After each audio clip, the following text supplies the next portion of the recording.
আমি ধরেন এই গরুটা কোরবানির লেগে ব্যস্ত, বুঝছেন? জানি যে শখ করে মানুষ হয়ে যায় খাদ্য, ভেজাল খাদ্য খাওয়াই, এই খাদ্য খাওয়াই, আমি তো তা খাওয়াই না।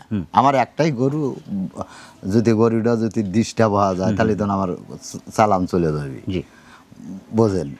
আচ্ছা, চালান চলে যাবি, আর সেই হিসাবে আমি খাওয়াই না। এখন যেই লিখ গরুটা সলিড পাবে, সলিড পাবে। হ্যাঁ, ডাক্তারদের যদি পরীক্ষা করে নিতে পারে, ডাক্তারদের পরীক্ষা করলেও নির্ভেজাল পাবে। হ্যাঁ, এটা গ্যারান্টি দিচ্ছেন? চ্যালেঞ্জ। মাশাআল্লাহ মাশাআল্লাহ। বিশেষ করে আসলে এত ভালো গরু কিন্তু পাওয়া কঠিন। হ্যাঁ।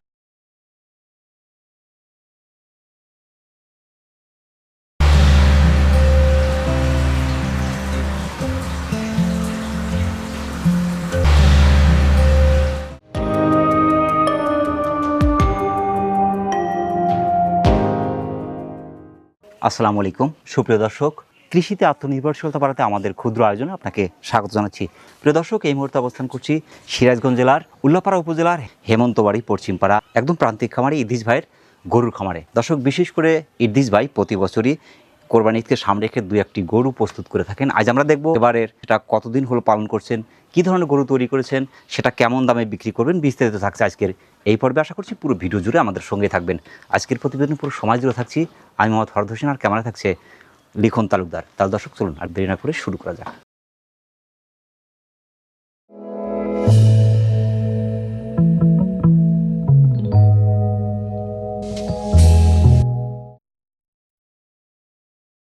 আসসালামু আলাইকুম। ওয়ালাইকুম আসসালাম। ইদ্রিস ভাই কেমন আছেন? আল্লাহ খুব ভালো রেখেছে। আলহামদুলিল্লাহ, আমরাও আল্লাহ পাকের মেহেরবানির মধ্যে আছি। ইদ্রিস ভাই চলে আসলাম আপনার গরু দেখার জন্য। হ্যাঁ, ইনশাল্লাহ। মোটামুটি প্রতি বছরই পালন করেন? হ্যাঁ, আজ 5-7 বছর ধরে। 5-7 বছর ধরে শুধু ষাঁড় গরু? হ্যাঁ, সারি। আমাদের ইদ্রিস ভাই যদিও শারীরিকভাবে একটু অক্ষম, মানে ভারী কাজ করা কিন্তু ইদ্রিস ভাইয়ের জন্য খুবই কঠিন। এবছর তো একটাই করেছেন? একটাই। গাভী গরু না না পালন করেন না, শুধু ষাঁড় গরুই? ষাঁড় গরু। কয় দাঁত বয়সী ষাঁড়গুলো কিনে? ধরেন ওয়া দাঁতিলও কেনা হয়, আবার দাঁতিলটাও কেনা হয়। এটা 4 দাঁত। এটা 4 দাঁত এখন? হ্যাঁ, এটা 4 এটা দাঁত। কয় দাঁত বয়সী কেনা ছিল? তাও 1 বছর। 1 বছর ধরে ধীরে ধীরে তিলে তিলে চমৎকার 4 দাঁতের একটি ষাঁড় গরু। হ্যাঁ, দেশি তো? দেশি। দেশি। এখন ওয়েট কেমন হতে পারে এটা? 3 মণ। 3 মণ। 3 মণ। মোটামুটি 1 বছর ধরে এই গরুটা পালন করছেন। জি। আমরা যদি শুরু থেকে বলি, কি ধরনের খাবারগুলো একটু খাওয়ালেন? খাওয়াইলাম ভুট্টা, পেরা, ছোলার ভুসি, অ্যাঙ্কারের ভুসি, আচ্ছা, আর গমের ভুসি। আচ্ছা, কাঁচা ঘাস? কাঁচা ঘাস। কাঁচা ঘাস কি ধরনের ঘাস দিলেন? ধরেন আইলেনে কাটিয়ে আনি, কোনো খেতে নে কাটিয়ে আনি, বুঝছেন? প্রতিট খেতে নে এই জায়গা এইগুলো, অর্থাৎ বিভিন্ন ধরনের জমির আল থেকে কুড়িয়ে আনা ঘাস যেটা বলা হয়, সেইটা খাওয়াই। ও যে ও বস্তায় আনা হয়েছে, যে গরুর ডিস্টার্ব দিতে খেয়ার খাইতেছে না, যে আজকে ছেলে করলাম যে তাহলে বস্তা ধরে 1 বস্তা ঘাস নিয়ে আসি। এমনি ঘাস আবাদ করার মতো কোনো জমি কি আছে আপনার? না, নাই, জমি নেই। নাই। এই তো খাবার, এই খাবার। এই খাবার দিয়েই এত সুন্দর গরু করছেন? হ্যাঁ, ইনশাআল্লাহ। মাশাআল্লাহ, খুবই চমৎকার। এখানে বাড়ি কতটুকু আপনার? এখানে আমরা 3টা ভাই থাকি। এখানে বড় ভাই থাকে, ওমরা ছোট ভাই থাকে, আমি এই জায়গা থাকি। অল্প একটু জায়গা? 6 ডিসিমাল জায়গা। 6 ডিসিমাল জায়গায় 3 ভাই? 3 ভাই।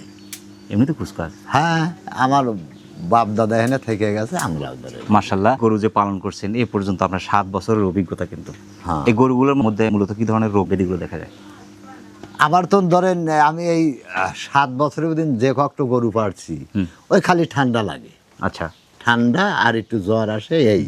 আমার তাছাড়া কোনো বালা মুসিবত এ পর্যন্ত কোনো সার কোনো ক্ষতিগ্রস্ত হয়ে গেছে, এরকম ক্ষতি হয়ে গেছে সার, এরকম অভিজ্ঞতা কি আছে? না, ক্ষতি হয় নাই। ক্ষতি হয় নাই? না।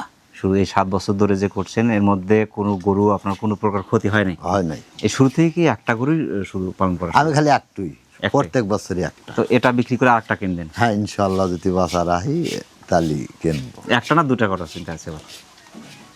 বলা যায় না, টাকা টাকার সাথে। মাশাআল্লাহ, যেহেতু ছোট্ট একটা জায়গা, ছোট্ট একটা পরিবার, ঘাসও কুড়ে নিয়ে আসতে হয়, অনেকটা কষ্ট আর কি বলা যায়। এমনি আপনার যে ভুসি সংগ্রহ করছেন এটাই তো অনেকটা কষ্ট। হ্যাঁ, কষ্টই তো। এই যে 1 বছর আপনি পালন করছেন, এটা এ পর্যন্ত আপনারা যদি আমাদের একটা ন্যূনতম একটা হিসাব ধরি, হ্যাঁ, কত টাকার মতো খরচ হলো? তাও তো 80-85 পড়ে আছে। 80 থেকে 85 হাজার টাকা খরচ হয়ে গেছে। খরচ হয়ে গেছে। অনেকেই কিন্তু ইনজেকশন ব্যবহার করছে, কেউ আপনার ফিড ব্যবহার করছে। আমি ধরেন এই গরুটা কোরবানির লেগে ব্যস্ত, বুঝছেন? জানি যে শখ করে মানুষ হয়ে যায় খাদ্য, ভেজাল খাদ্য খাওয়াই, এই খাদ্য খাওয়াই, আমি তো তা খাওয়াই না। আমার একটাই গরু, যদি গরুটা যদি ডিশটা পাওয়া যায় তাহলে তো আমার চালান চলে যাবি, জি, বোঝেন? আচ্ছা, চালান চলে যাবি, আর সেই হিসাবে আমি খাওয়াই না। এখন যেই লিক গরুটা সলিড পাবে। সলিড পাবে। হ্যাঁ, ডাক্তারদের যদি পরীক্ষা করে নিতে পারে, ডাক্তারদের পরীক্ষা করলেও নির্ভেজাল পাবে। হ্যাঁ, এটা গ্যারান্টি দিচ্ছেন? চ্যালেঞ্জ। মাশাআল্লাহ মাশাআল্লাহ। আর বিশেষ করে আসলে এত ভালো গরু কিন্তু পাওয়া কঠিন। হ্যাঁ। যেহেতু কোরবানির জিনিস, সুন্দর জিনিসই কিন্তু আসলে সংগ্রহ করে ওয়েট করে না কেনাই ভালো। হ্যাঁ। কাটা ছেঁড়া ন্যাংরা কোনো কিছু কিন্তু নাই। না, কিছুই নেই। কোরবানি কিন্তু কাটা ছেঁড়া ন্যাংরা গরু চলে না। চলে না। 8-10টা একসাথে পালন করতে পারতেন, হ্যাঁ। তাহলে হয়তো লাভটা একটাতে কম হলো, হ্যাঁ, একটা লস গেল আর একটা লাভ হইল। লাভ আসলো। যেহেতু গরুটা বিক্রি করতে চাচ্ছেন, কোরবানির জন্য তৈরি করা, মাশাআল্লাহ 4 দাঁত বয়সী, খুব চমৎকার একটি সার। আসলে দেশি সার পাওয়া কঠিন, সেই ক্ষেত্রে এটার দামটা কেমন আসতে পারে? 1,20,000। 1,20,000। জি। এর মধ্যে কি দরদামের কোনো সুযোগ রাখবেন কে তাকে?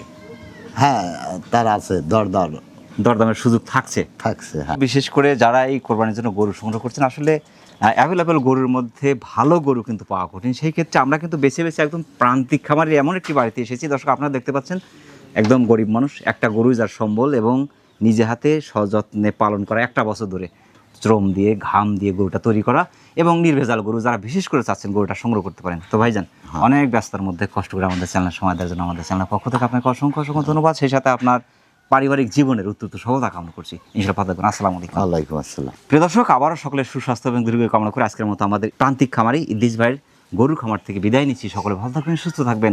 আসসালামু আলাইকুম ওয়া রাহমাতুল্লাহ।